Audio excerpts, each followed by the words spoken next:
मैं जब इधर आया तब मेरे को सर करीबन काफ़ी 5-6 महीनों से बैक में पेन था सर। मैंने बहुत सी जगह ट्रीटमेंट भी लिया है सर, फिर फिजियोथेरेपी वगैरह डॉक्टर वगैरह से टैबलेट वगैरह बहुत दिन से ले रहा था, बैक पेन ख़त्म नहीं हो रहा था।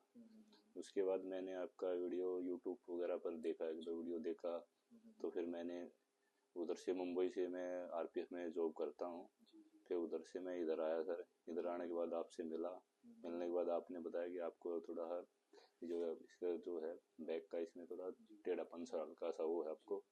उसके बाद मैंने आपसे इधर ट्रीटमेंट लिया, तो सर मेरे को अभी मैं करीबन 5 सेशन लिए आपके पास, इससे मेरे को 90% सर बैक में तो 99% है बैक में तो सर, और पाँव में थोड़ा बहुत बचा हुआ सर।